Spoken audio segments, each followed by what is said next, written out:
Welcome to a crash course in pediatrics. My name is Dr. Shahid. I'm a general pediatrician and medical educator. CRASH stands for Clinical Reasoning and Analytical Skills with Shahid. The goal of this course is to teach clinical reasoning skills to medical students and residents.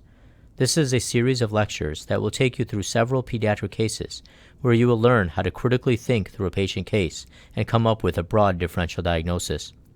These cases are intended for educational purposes only and are not intended for actual patient care. The objectives of the CRASH course are listed here. So let's start our case. In this case, we have an 8-week-old African American male who was brought to the emergency room by the parents for excessive crying. The parents state the patient has been crying all evening and is inconsolable. The cry has been harsh and high-pitched, as if he is in pain. During the episodes of crying, he occasionally draws up his legs, as if he is trying to have a bowel movement or pass gas. He seems to cry when having his diapers changed. He has always been a kind of fussy baby, but never like this. The parents deny any recent illnesses, no fever, vomiting, or diarrhea. He does occasionally spit up his formula after feeding. He has not been feeding as well as usual over the past week. His last bowel movement was 2 days ago, and he usually goes every other day. Birth history was full term, normal spontaneous vaginal delivery with a birth weight of 3.1 kilograms, which is at the 25th percentile, and there are no complications. He has no past medical history. He received his 2-month immunizations last week. Feeding history includes taking Similac with iron 3 to 4 ounces every 3 hours. He lives with his mother, her boyfriend, a 2-year-old brother, and a 4-year-old sister. They just moved from Miami last month. Family history includes maternal grandmother with hypertension and maternal grandfather with an MI. Physical exam reveals vitals of temperature of 37.2, a heart rate of 196, a respiratory rate is difficult to obtain because he is crying, the blood pressure is 98/64 while he's crying. His weight today is 4.5 kilograms, which is the 10th percentile. In general, he is crying, difficult to console, but not toxic appearing. The remaining of the physical exam is very limited, secondary to the patient crying and not being cooperative. So to summarize, we have an 8-week-old African American male who is coming in with inconsolable crying, decreased feeding, a history of spitting up, he's always been a fussy baby, recently received vaccines, and you have a very limited physical exam. In this case, we have a 2-month-old infant coming in with excessive crying, and basically is found to be inconsolable on physical exam. So when you approach a baby who is inconsolable and is crying excessively, it's really important to think of a broad differential diagnosis. As in our case, the physical exam is very limited. So if you can think of a broad differential diagnosis first, and then go in and get the history and the physical exam with that differential in mind, that can be very, very helpful. So that's why I want to talk about the differential diagnosis of excessive crying or a baby that is inconsolable, so that we can then focus on the physical exam to really help us find out what is going on with this child and what is causing the excessive crying. The first point I want to make is when you have a child who is inconsolable, you have to think about meningitis on the list. If you have a child who is inconsolable in your office, in the exam room, and you are not able to quiet down the baby, and the mom cannot console the baby, one of the things that you have to think about urgently is meningitis. So that will be our top differential diagnosis, and we're going to start with the infectious disease category. And the top thing on our differential, as I mentioned, is meningitis.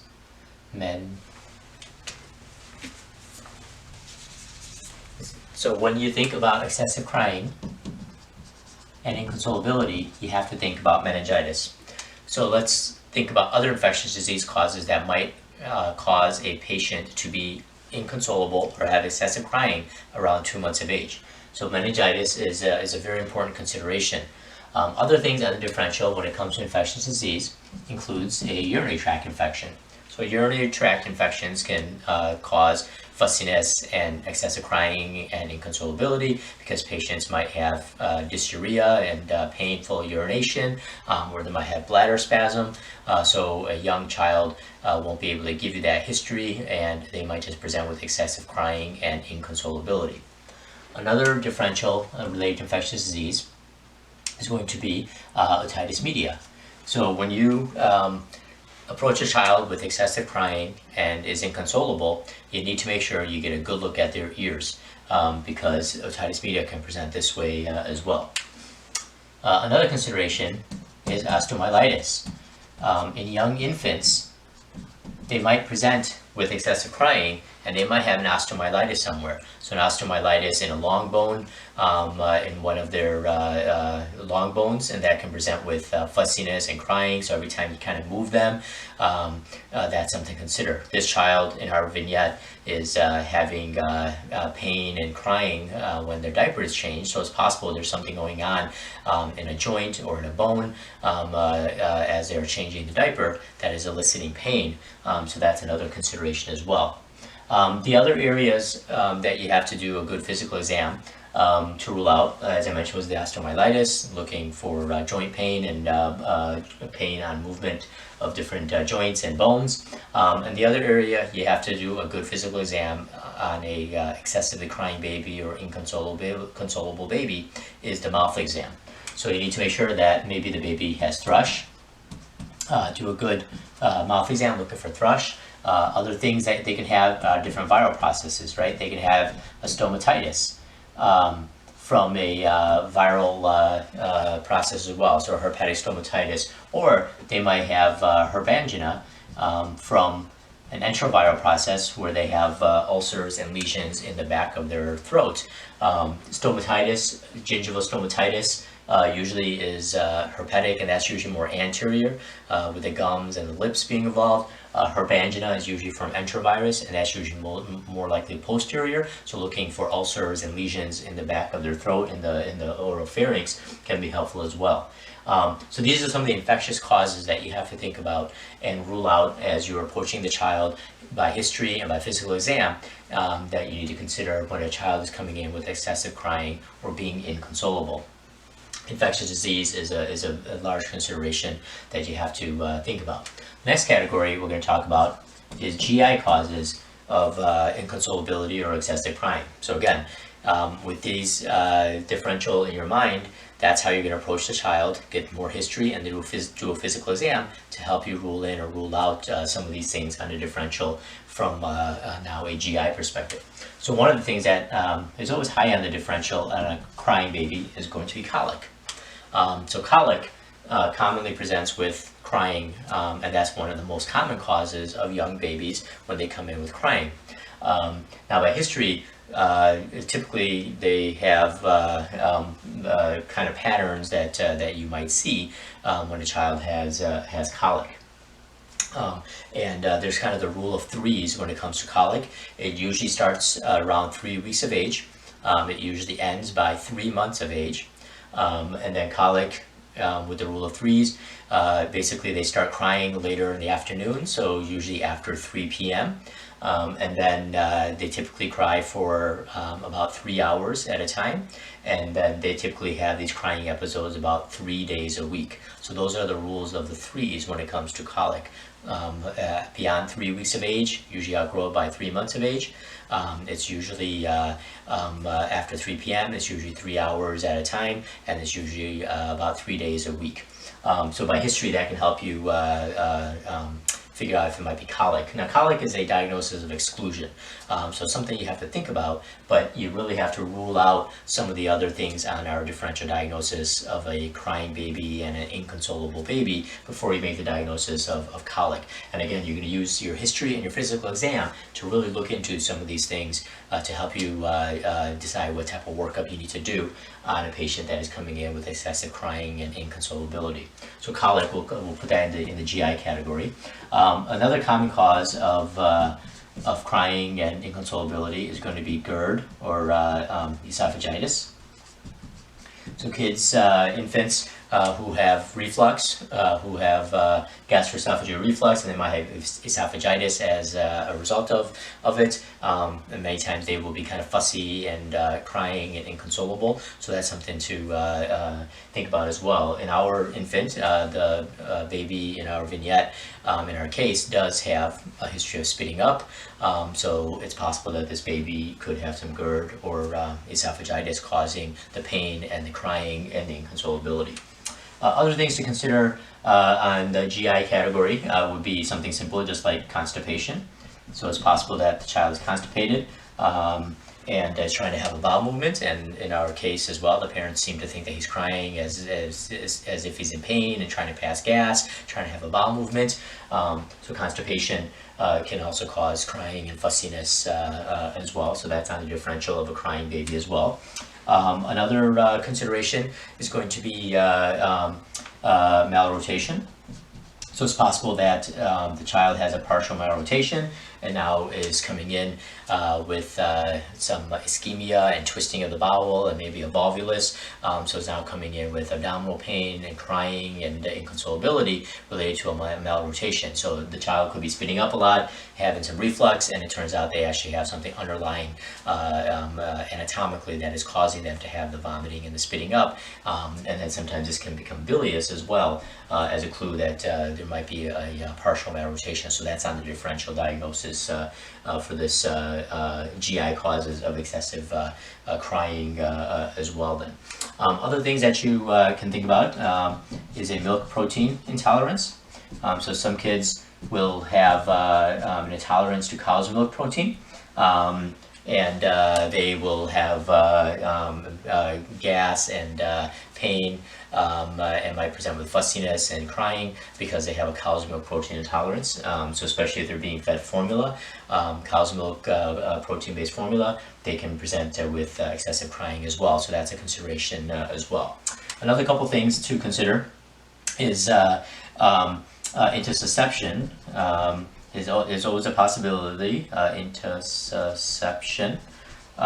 A little bit less likely in a 2-month-old to come in with intussusception, not usually just a little bit older, but intussusception classically presents with periodic and episodic drawing up of the legs and crying and pain and curling up, and then the child gets better for a little while, then has another peristaltic wave come through at that site of the intussusception. Then again they get pain and they curl up and they tighten up and they pull up their legs, and then our patient, he is drawing up his legs as well, so that is a possibility in our patient as well.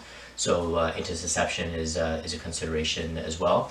And then another thing is a hernia. So always do a good GU exam on patients coming in with crying because you want to make sure they don't have an inguinal hernia that's now incarcerated or strangulated, and that can cause vomiting and other symptoms, but a lot of times that might just come in with pain and kind of drawing up their legs and fussiness and crying as a result of it. So I think these are some of the considerations early on that you have to think about on a child coming in, an infant coming in with excessive crying and inconsolability. I think infectious disease is the initial category you got to think about, especially meningitis, then some of these other things, and then GI is a very important organ system to think about in a baby that is coming in with excessive crying and inconsolability, with colic probably being the most likely diagnosis in an excessively crying baby, but you need to rule out all these other things before you can make that diagnosis of exclusion of colic. So this is an initial approach, and then we need to think about other organ systems that might be causing excessive crying as well. But again, you have to think about all these first as you are getting the history and as you are approaching the physical exam of the child, to keep these in mind, to look for signs and symptoms that might give you a clue about why an infant is crying based on the differential diagnosis that we have started to create and we're going to continue to create with the other organ systems as well then. Okay, so the next category we want to think about after GI, we can move on to GU, and we've alluded to some of these already. We mentioned the hernia, right? So that could be kind of under GU as well, an inguinal hernia that is now incarcerated or strangulated, causing pain and crying and inconsolability. The other one that we also mentioned was a urinary tract infection. So again, a UTI presenting with painful urination or bladder spasms. So that's something to consider as well. And then also under GU, we can put under here the entity of paraphimosis.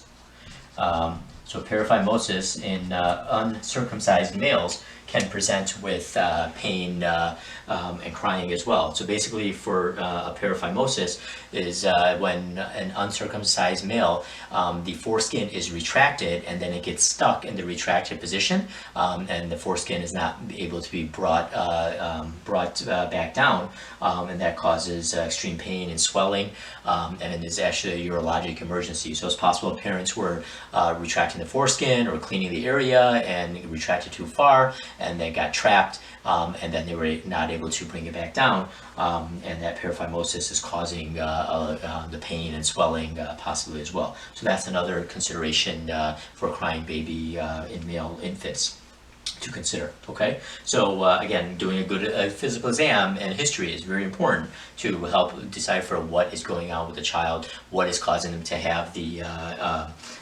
excessive crying then. Okay, so let's move on to another category. So maybe we can move on to cardiac and cardiovascular. So there's different things in cardiac and cardiovascular that might cause you to have a child coming in with excessive crying. One thing is going to be SVT. So a child who has supraventricular tachycardia and SVT might be coming in very agitated and kind of crying and fussy and inconsolable. So again, getting a good a physical exam and checking their heart rate is something to consider as well. Okay. Another possibility is a child could have CHF and heart failure. So maybe they have a VSD, now they've gone into heart failure, now they have some pulmonary edema, and they're coming in kind of crying and agitated and things as well. So that's another consideration as well. Another possibility that is related to like CHF and poor cardiac output could be related to myocarditis. If they had a recent viral process and now they have a viral myocarditis, that can sometimes present with fussiness and excessive crying. And then there's an entity called L-kappa, which is it stands for anomalous left coronary artery arising from the pulmonary artery. So usually your left coronary artery comes from the aorta, but sometimes it could be coming from the pulmonary artery. So L-kappa, anomalous left coronary artery arising from the pulmonary artery. So sometimes if that happens, that can actually cause decreased perfusion to the myocardium, and that can cause pain and almost angina, and a child can come in with crying and inconsolability as well then. Okay, so the next category we can think about is neuro.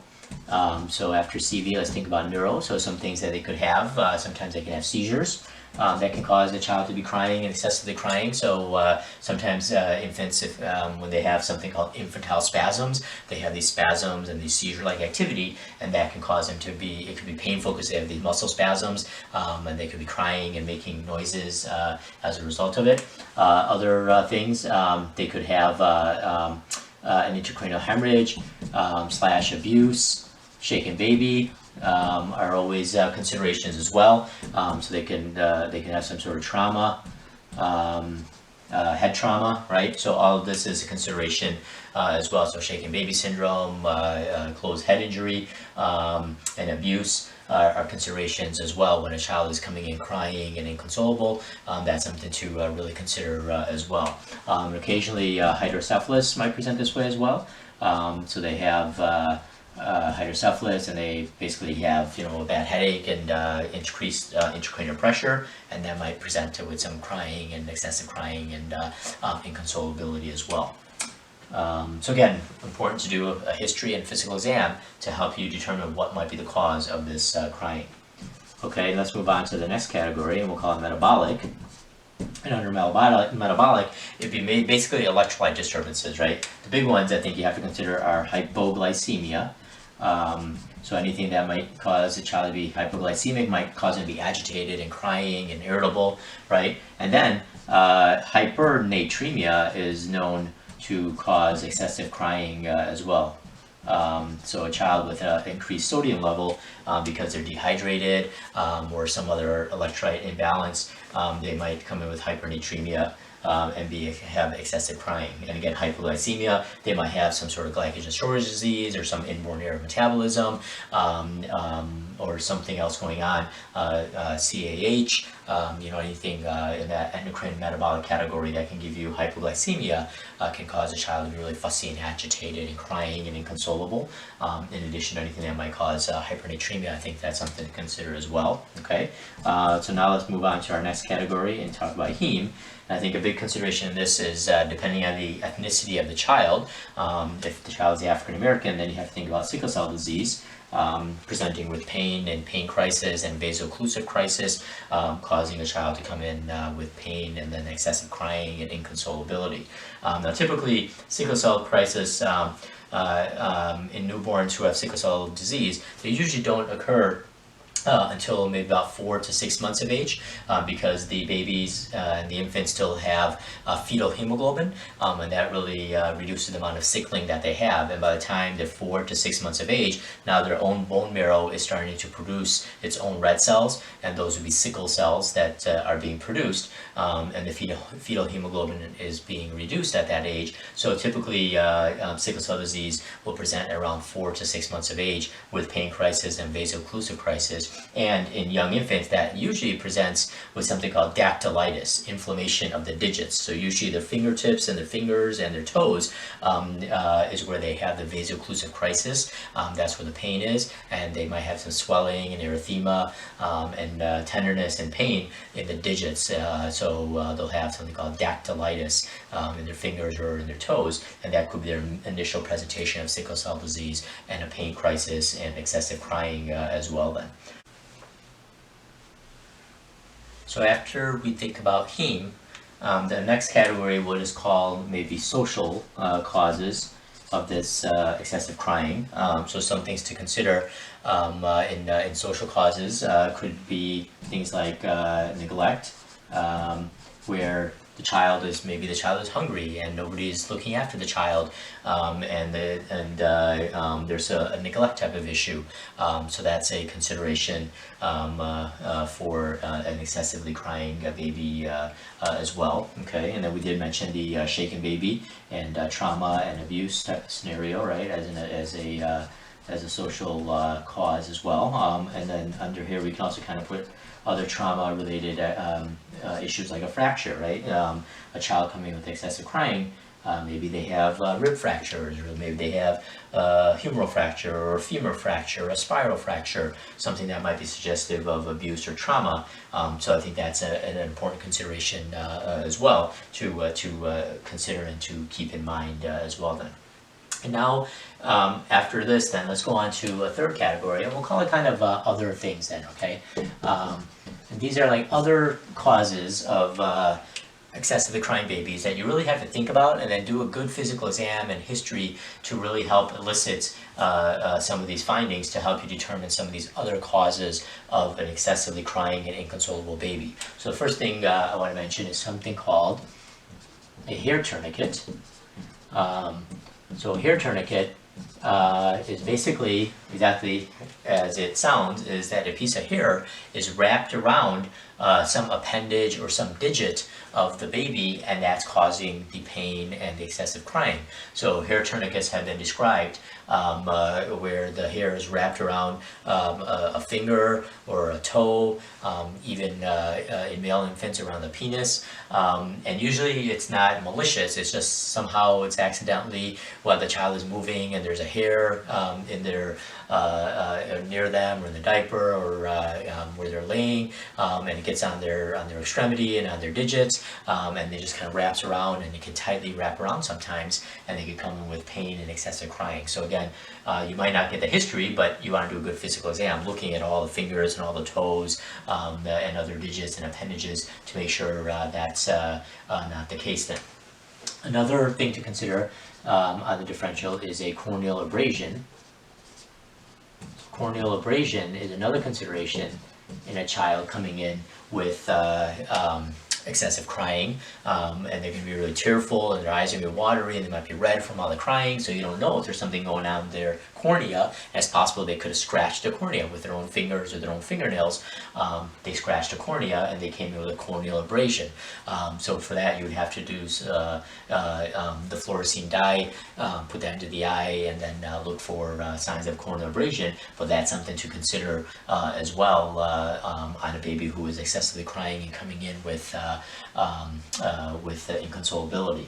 Another consideration we can think about is some sort of toxic ingestion. So it's possible that the parents, gave them something either on purpose, and that toxic ingestion is causing them to have some sort of symptoms.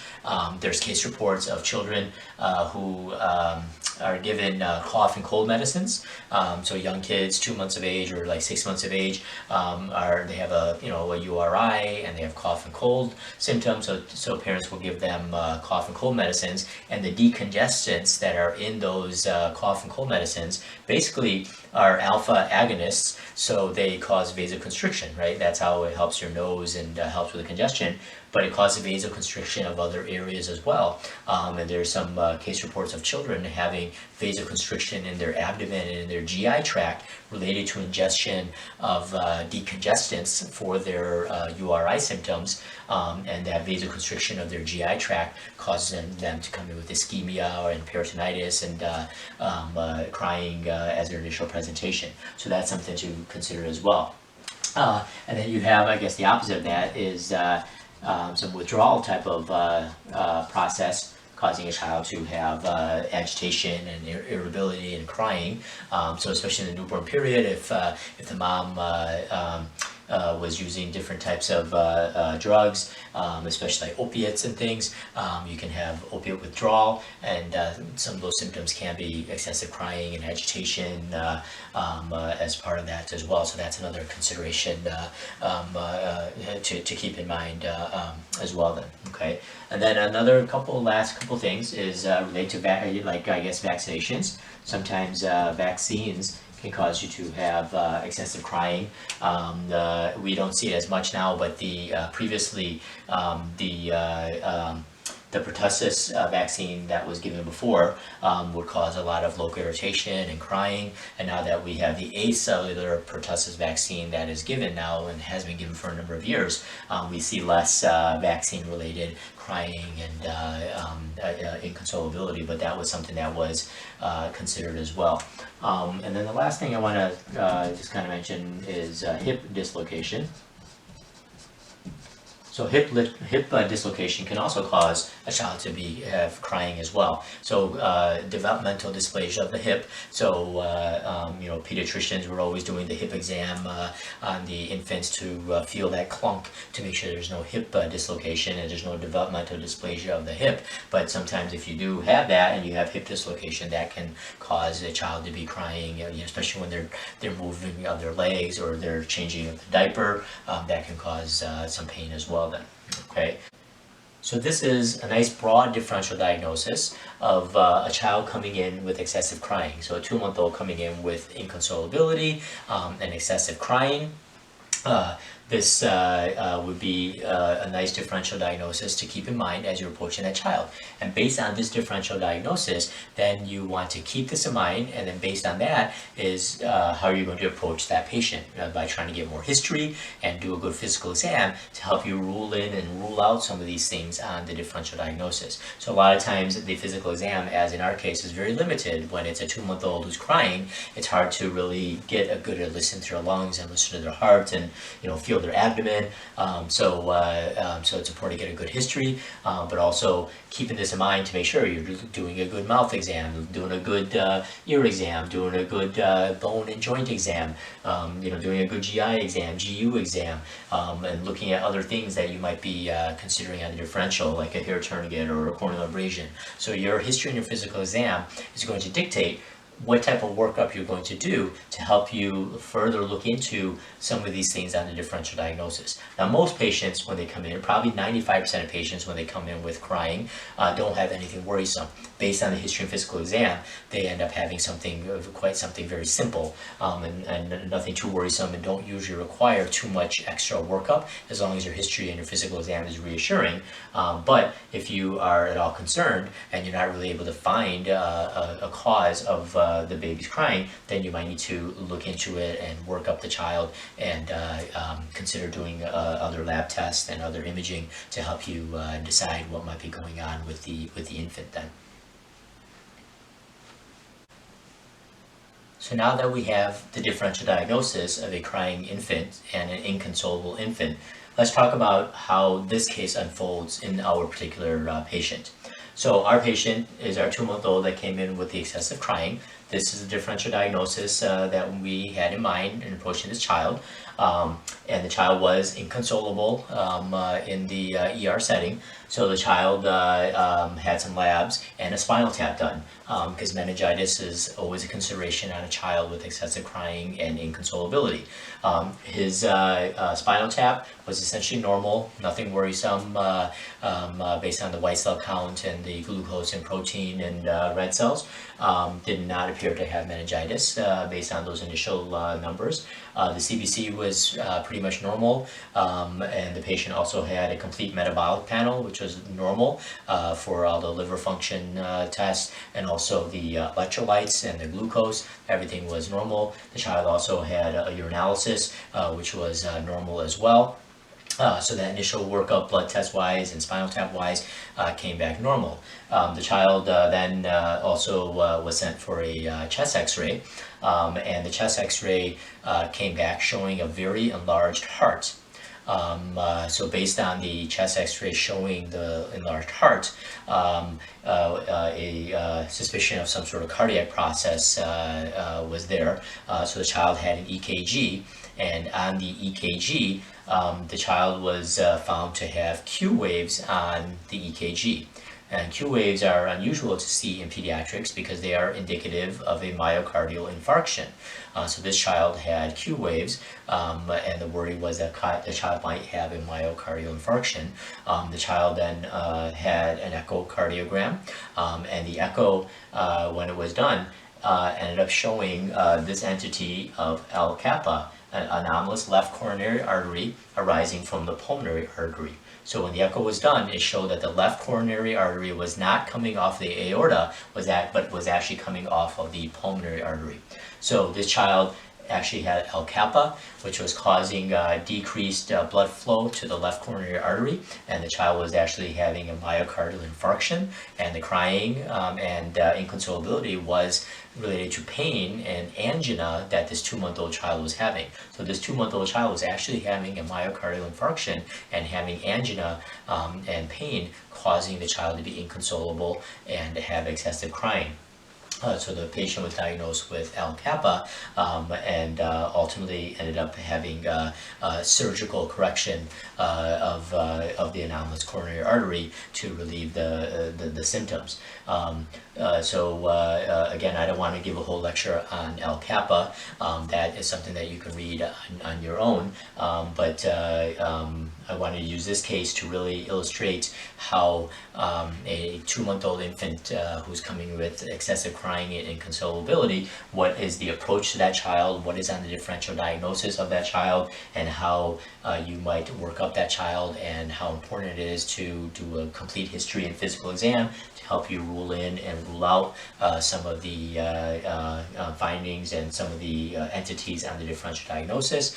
Again, that physical exam is so important to approach based on this entire differential diagnosis to help you rule in and rule out things that you might be considering. So I think it's important to use this case to make sure you read about causes of crying and the differential of crying infants, but then also read about maybe a few of these entities on the differential, so that you read around the case and you're able to learn from this case and build your knowledge based on some of the entities on the differential diagnosis. But again, ID causes, infectious causes, and GI causes are way high on the differential, but other things are very important as well, and your history and your physical exam and potentially your workup can really help sort out what might be going on with a patient that is coming in with excessive crying and inconsolability. So hopefully you found this case educational and helpful, and look forward to you coming back to view other CRASH cases in the future, and hopefully this one was another helpful one, and I look forward to seeing you in future cases as well.